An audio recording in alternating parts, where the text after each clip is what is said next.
જય શ્રી કૃષ્ણ. કેમ છો મિત્રો? આજે આપણે હેલ્ધી મુખવાસ બનાવવાનો છે, જેમાં મેં પમ્પકિન સીડ્સ લીધા છે અને સિયા સીડ્સ અને અળસી. આ બધાને સવારે મેં પલાળી દીધા હતા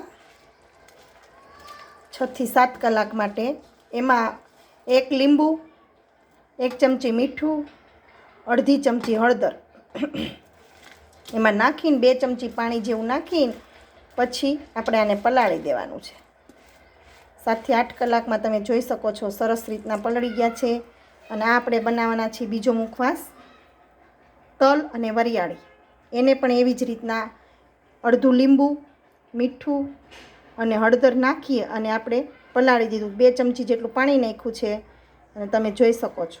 આને પલાળવાની કે એવી કાંઈ ઝંઝટ નથી. આને પણ 7 થી 8 કલાક માટે પલાળી અને પછી શેકવાનો છે. તો હવે આપણે આ મુખવાસ શેકાવા માટે નાખી દઈશું. હવે આપણે ધીમા ગેસે એને સખત શેકવાનો છે અને ખબર પડી જશે શેકાઈ જાય ને એટલે.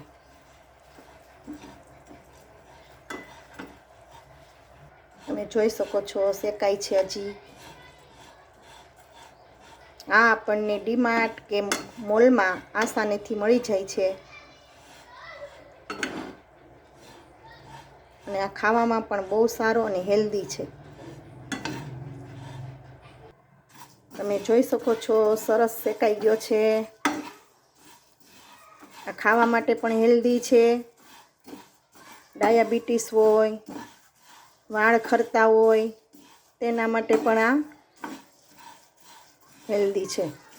તો એકવાર આ ચોક્કસથી બનાવજો. બહાર તો આ ખૂબ મોંઘા મળે છે, પણ તમે ઘરે બનાવશો એટલે 100 રૂપિયામાં ઝાઝી ક્વોન્ટિટીમાં તૈયાર થઈ જશે મુખવાસ. જોઈ શકો છો આપણો મુખવાસ તૈયાર છે.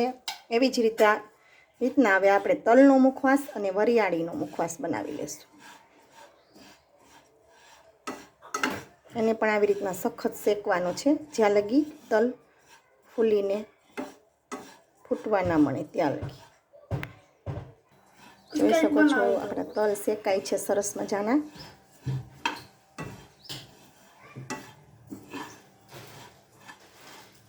તલમાં તડ અવાજ આવવા મળે, ફૂટવા મળે ત્યાં લગી શેકવાના છે.